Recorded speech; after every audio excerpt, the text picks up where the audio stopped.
आपल्या समाजातल्या स्त्रीला या शिक्षणाच्या प्रभावात आणावं कसं आणि शिक्षणाचं जीवन आहे हे आपल्या समाजातल्या लोकांना समजून सांगावं कसं, पटवून द्यावं कसं. खरंच आपला समाज, आपला देश खूप प्रगती करत आहे, प्रगतीच्या वाटचालीत आहे, पण तरी आपल्या देशात, आपल्या समाजात स्त्रीला जेवढं महत्त्वाचं स्थान मिळालं पाहिजे तेवढं नाही मिळत. म्हणूनच एका स्त्रीला म्हणजेच एका लहान मुलीला तिच्या आईच्या गर्भातच मारून टाकलं जायचं. तिच्या जन्मा अगोदर तिचं बालपण हिरावून घ्यायचं. तेव्हा कोण अधिकार द्यायचा? त्या उमलत्या कळीला तोडायचा, त्या लहान जीवाला मुळापासून नष्ट करायचा. श्रीमती कई ते लहान जीव आपल्या आईला बोलायचं, पुरुषत्वाच्या ओझ्याखाली लपलेलं स्त्रीचं जग उघड्या अश्रू नयनांनी पाहायचंय, उघड्या अश्रू नयनांनी पाहायचंय. काळाची पडदा डोल नको आई, अगं आई काळाची पडदा डोल नको आई, आता मला जगायचंय, आता मला जगायचंय. आपल्या समाजाला असं नाही केलं पाहिजे. आपण म्हणतो मुलगा झाला तर चांगलं होईल, पण मुलगी नको. पण मुलगा किंवा मुलगी हे आपल्या देवानेच वरदान म्हणून दिले आहे, हे आपण स्वीकारले पाहिजे. आपल्याला हे दिसत नाही भावीच्या समाजात स्त्रीचे स्थान किती मोठे आहे, आपल्या समाजात किती लहान, पण तरी आम्हाला मुलगाच हवा. कारण आमची संस्कृती पुरुषप्रधान संस्कृती, रात्री दारू प्यायचं, बायकोला मारायचं, हीच का आपली पुरुषप्रधान संस्कृती? कुणी सांगेल का मला, हीच का आपली पुरुषप्रधान संस्कृती? तरी आम्हाला मुलगाच हवा. कारण मुलगा म्हणजे वंशाचा दिवा, मुलगा म्हणजे कुलदीपक. पण मुलगी तुमची वंशाची पंथी नाही का बनू शकत? तिला पण हक्क आहे जगायचा. मुलगा एकटाच घरचा दिवा, मुलगी सासर माहेर हे दोन्ही घरं शेवट ठेवणारी एक जगजगती ज्योत आहे. लक्षात ठेवा, विसरू नका, फूल नाही धरती पर तो फल का असे आएंगे. जर मुलीच नाही राहिल्या तर मूळ कोठून येणार, तुमचा वंशाचा दिवा कोठून पैदा करणार? जब फूल नहीं धरती पर तो फल कहाँ से लाओगे? अंश काट कर अपना तुम वंश कहाँ से बढ़ाओगे? अंश काट कर अपना तुम वंश कहाँ से बढ़ाओगे?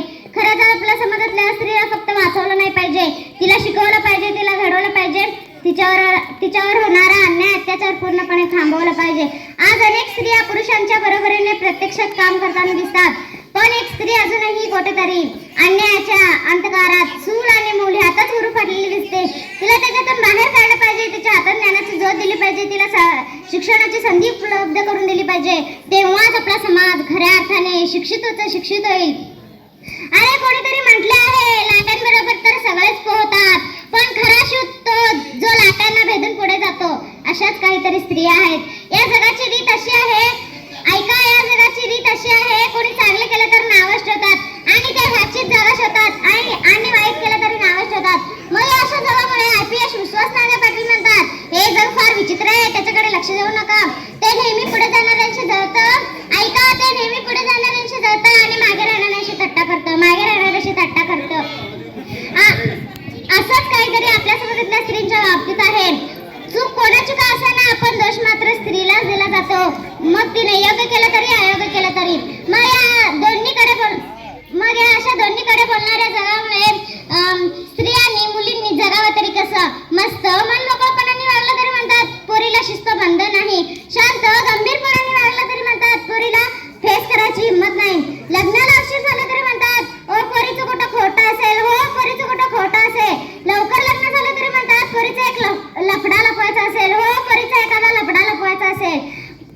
मग या अशा जगात वागावं तरी कसं आणि वागावं तरी कसं, मरावं तरी कसं? निरपराधी असल्यावर घाबरून मरावं तरी कसं?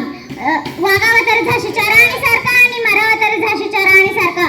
आपल्या समाजातल्या स्त्रीला संधी उपलब्ध करून दिली पाहिजे. धन्यवाद.